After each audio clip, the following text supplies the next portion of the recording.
दूसरा, यह भी बहुत महत्वपूर्ण है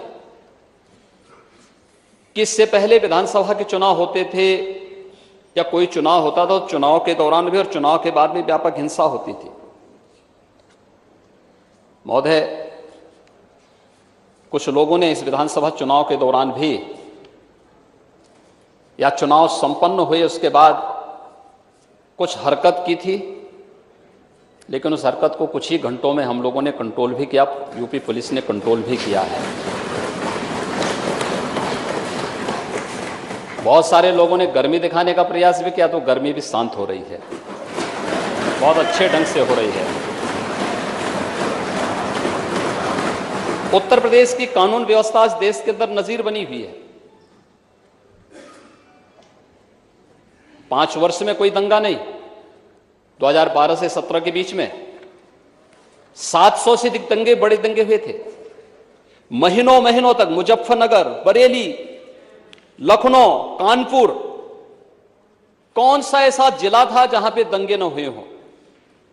5 वर्ष में कोई दंगा, 17 से 22 के बीच में कोई दंगा नहीं हुआ, कोई कर्फ्यू नहीं। और नई सरकार के गठन के बाद रामनवमी के अवसर पर देश के अंदर 7 राज्यों में दंगे हुए, यूपी में कोई दंगा नहीं।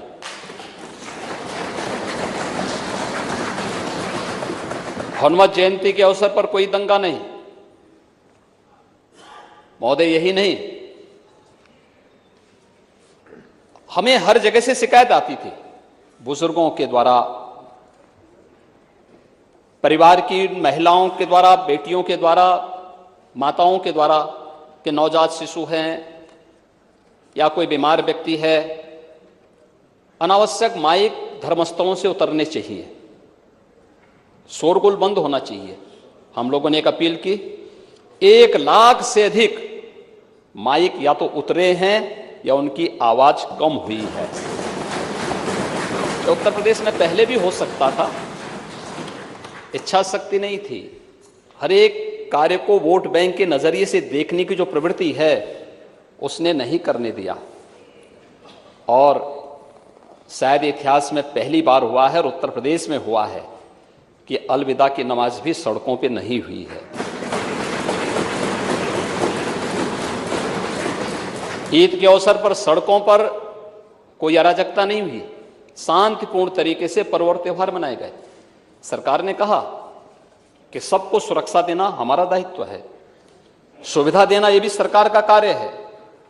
हर पर्व और त्योहार को शांतिपूर्ण और सौहार्दपूर्ण तरीके से मनवाने में हम योगदान देंगे।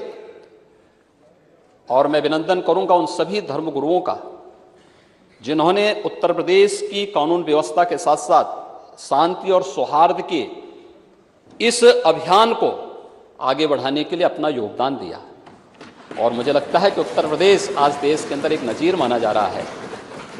2000 करोड़ रुपए से अधिक की माफियाओं की संपत्ति जब्त हुई है, यह पहली बार हो रहा है। और इसलिए महिला सुरक्षा का मुद्दा हो, 25 करोड़ नागरिकों की सुरक्षा का मुद्दा हो, या फिर प्रदेश की बेहतर कानून व्यवस्था, इस सरकार की प्राथमिकता का बिंदु है। सरकार जीरो टॉलरेंस की नीति के तहत इन सभी मुद्दों पर कार्य करेगी। जिन घटना को उल्लेख यहां पर माननीय नेता प्रतिपक्ष ने किया है, इसमें से बहुत सारी चीजें सामने आई हैं। जैसे सिद्धार्थनगर में माननीय नेता प्रतिपक्ष गए थे, क्योंकि इसमें तो बहुत सारे लोग हैं जो प्रदेश की कानून व्यवस्था पर उंगली नहीं उठा सकते थे। वे लोग अब कुछ ना कुछ षड्यंत्र तो करेंगे, क्योंकि पब्लिक ने उन्हें इस लायक छोड़ा नहीं कि वे कुछ कर सकें, तो अब वह कुछ ना कुछ षड्यंत्र तो करते। महोदय, पुलिस पार्टी के जाने के बाद जितेंद्र यादव नाम के एक व्यक्ति ने वहां पर गोली चलाई थी और एक मुस्लिम निर्दोष महिला को वहां गोली मारी थी।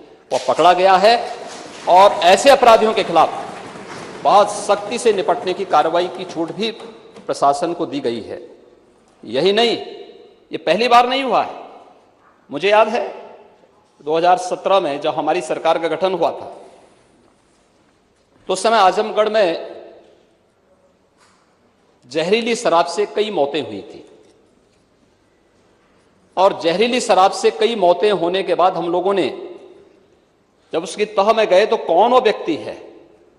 क्या ये सच नहीं था कि जहरीली शराब से निर्दोष लोगों को मारने वाला व्यक्ति समाजवादी पार्टी से जुड़ा हुआ था?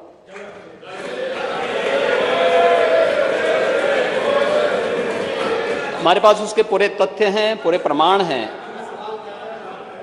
और मैं उसका नाम बोलूंगा तो आपको और बुरा लग जाएगा। नाम मत लेने दीजिए। अध्यक्ष महोदय, अगर नाम ही लेने माननीय सदन के नेता को, तो पिछले 5 साल में इस तरह के काम से जुड़े हुए सबके नाम लेते।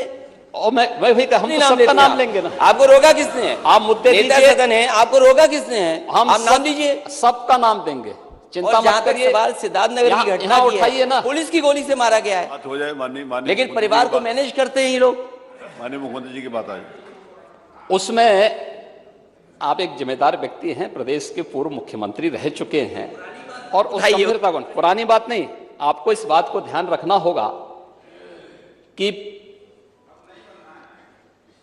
जो घटना सिद्धार्थ नगर के अंदर घटित हुई है,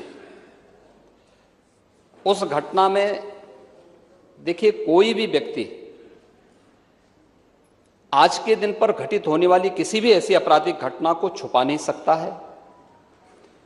हर एक इस प्रकार के मामलों में एक बोर्ड गठित होता है, वीडियोग्राफी होती है, एफएसएल की पूरी रिपोर्ट और बैलिस्टिक जांच भी इसके बाद होती है, और उस सब में ये तथ्य सामने आए हैं कि पुलिस की गोली से नहीं बल्कि एक अवैध असले से वो हत्या हुई है। दोनों के उसमें अंतर होता है, और एक जिम्मेदार पार्टी से होने के नाते आपको जब सदन में इस प्रकार की बात करते हैं तो कोई ऐसी बात नहीं बोलनी चाहिए जो एक फोर्स की और पुलिस बल के मनोबल को तोड़ने वाली हो।